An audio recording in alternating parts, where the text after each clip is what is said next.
Welcome students to this module on density and upthrusts. This is a physics module of home tutors, and in this module we will be looking at density and upthrusts. I am still Kayode Babatokbe, your instructor. Now, first, some basic definitions.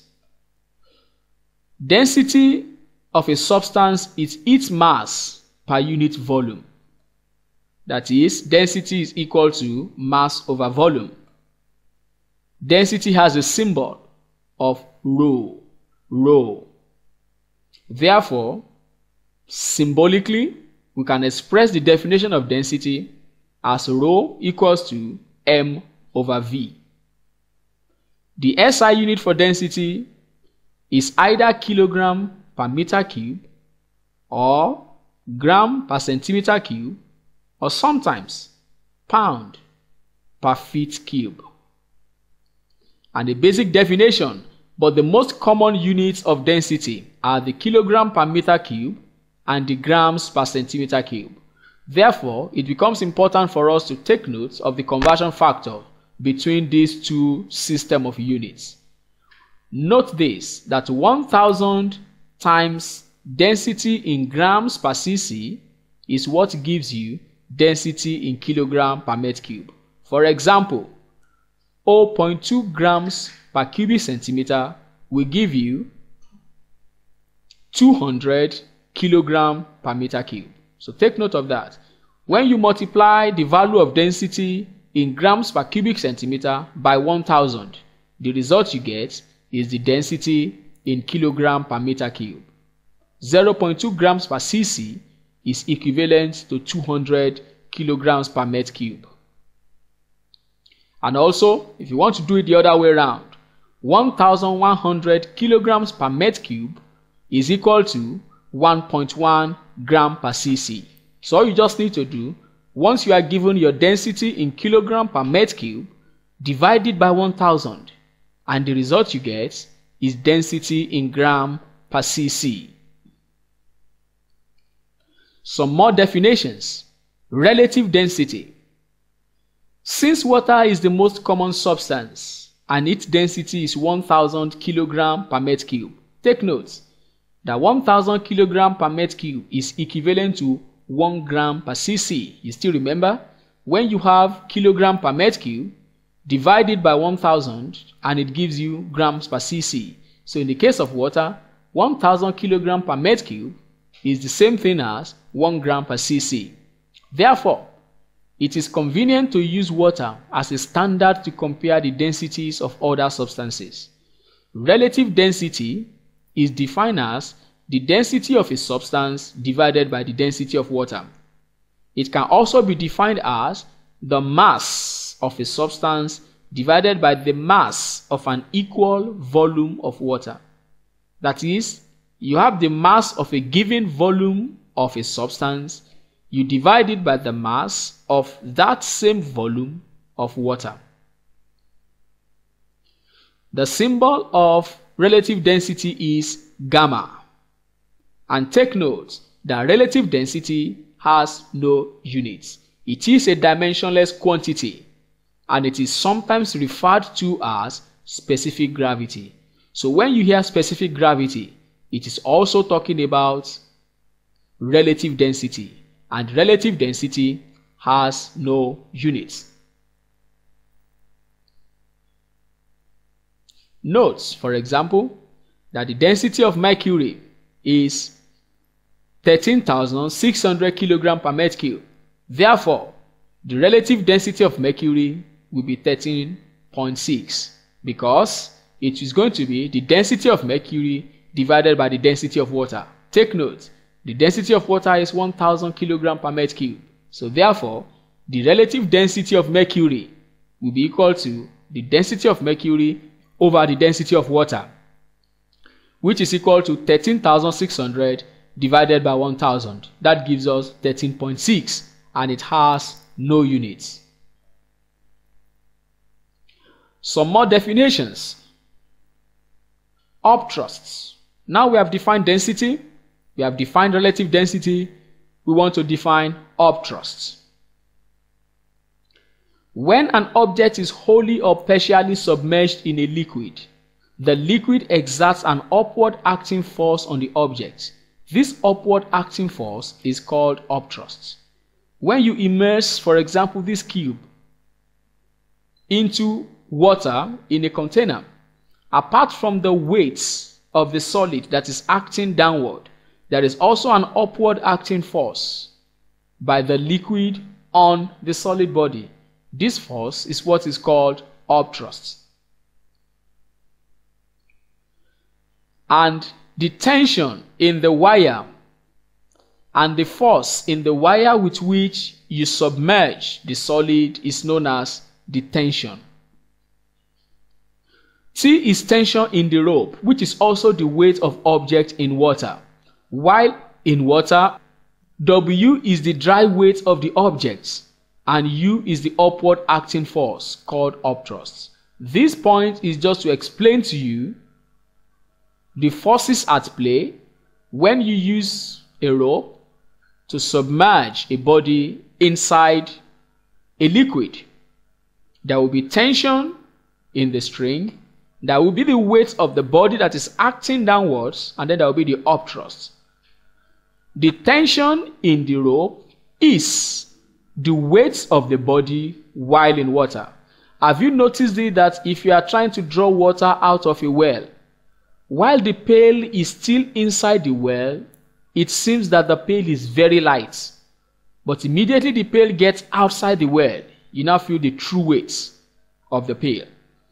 The pail is so light while in the water because of the impact of upthrust. Upthrust tries to counterbalance the weight of the body and reduces it to a point that is less than the actual weight of the body.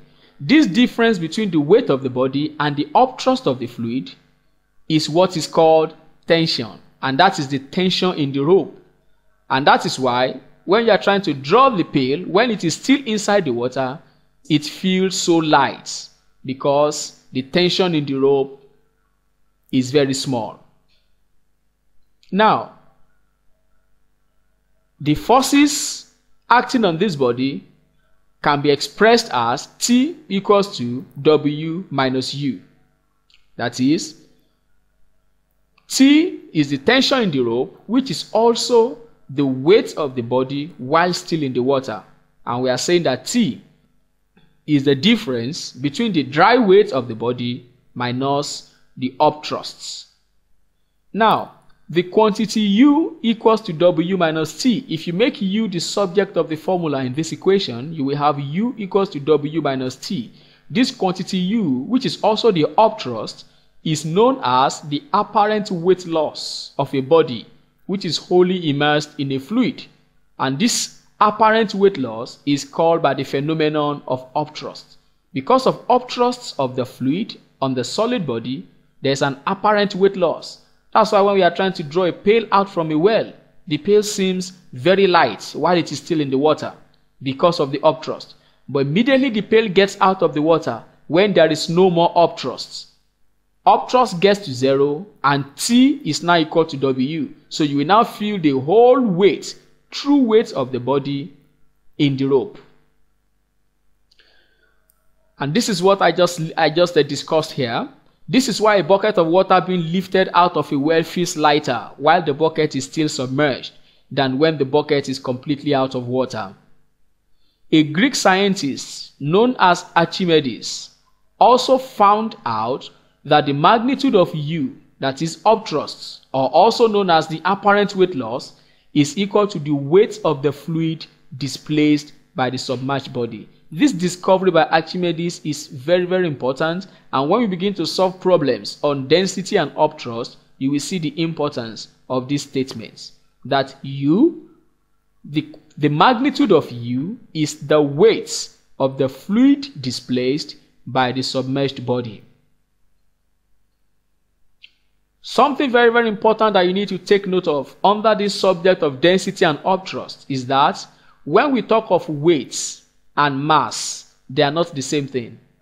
In layman day-to-day discussions, some people use weights as the same as mass, but when you come into science, they are different, because the unit of mass is kilograms, but the unit of weight is newtons.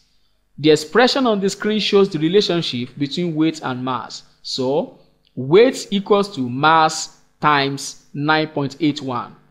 For ease of calculation many times, people say that weight equals to mass times 10. This value 9.81 is acceleration due to gravity. Accurately, it is 9.812. But for ease of calculation, many times, some textbooks and even in some examinations, you may be required to use the value of 10. So if it is required, you can use a value of 10. That means a body that has a mass of 10 kilograms, for example, will have a weight of 100 newtons.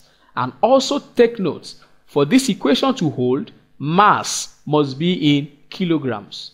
Therefore, a body that has a mass of 500 grams will have a weight of 0.5 kilograms times 10, which is 5 newtons.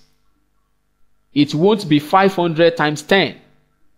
A body that has a mass of 500 grams does not have a weight of 5,000 newtons. No, it has a weight of 5 newtons. How did I get that? I first converted the grams. 500 grams must first be converted to kilograms.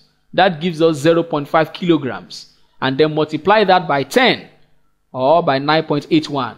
That gives you 5 newtons. So this is the relationship, and for this relationship to hold, your mass must be in kilograms. Some more definitions. We have looked at upthrusts. Now we want to look at a very important principle called the principle of flotation. When does a body float? The principle of flotation states that a freely floating body displaces its own weight of the fluid in which it floats. Alternatively, it can be stated as a body floats when the upthrust exerted upon it by the fluid in which it floats is equal to its dry weight. It's quite obvious from here. Remember, we said when the body is submerged in water, the dry weight is acting downward and then the upthrust is acting upward. So this body will float at a point when U equals to W. So bodies sink when throughout the process of the body going inside the water, weight is above U. That's why they sink. But then, why is weight also constantly above U in such instances? It is because, for example, the body could not displace a weight of fluid that is equal its own weight. And because of that, W is constantly greater than U, and the body continues to sink. So, during flotation, take note that W equals to U, where U is the upthrusts of the fluid on the body. And then we know that, according to Archimedes, the magnitude of upthrust is the weight of the fluid displaced. A practical example. This is why certain big ships cannot come to shallow waters, because in shallow waters there won't be enough water to displace in order to achieve flotation. Remember, we said that magnitude of upthrust is the weight of the volume of water that is displaced. So in order to displace greater weight of water, you must first displace greater volume of water. So if some big ships cannot come to shallow waters, because within this shallow water, the water depth is so shallow that the ship cannot displace enough water to be equivalent to a weight of water that will be equivalent to its own weight. But when it goes into the open sea, it sinks and sinks to a point when it has been able to displace enough volume of water such that the weight of water displaced becomes equivalent to the weight of the ship, and at that point it freely floats. Note that when an object freely floats in a liquid, the following ratio holds. When an object freely floats in the liquid, the following ratios hold. V over V equals to rho O over rho L, where V is the volume of object submerged, big V is the total volume of the object, rho O is the density of the object, and rho L is the density of the liquid.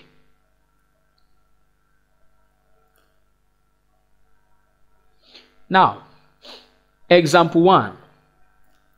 If an iceberg floats in seawater of density 1020 kilograms per meter cube with 90% of its volume submerged, what is its density?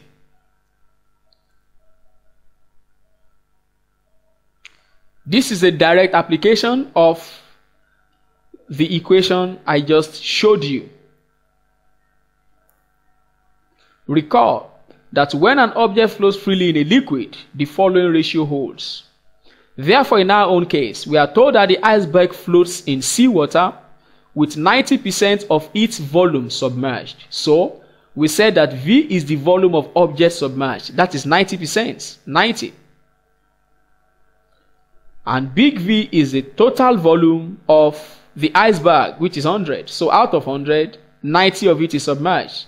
So, we say V over V equals to rho O over rho L, where rho O is the density of the objects, that is in this case, rho O will be the density of the iceberg that we are looking for, and rho L is the density of the liquid in which it floats. In this case, that will be the density of the seawater in which the iceberg flows. So, mathematically, the problem above can be expressed in this equation. From here, we can calculate the density of objects, which is the density of iceberg, to be equal to 1020 multiplied by 0.9. That gives us 918 kilograms per meter cube.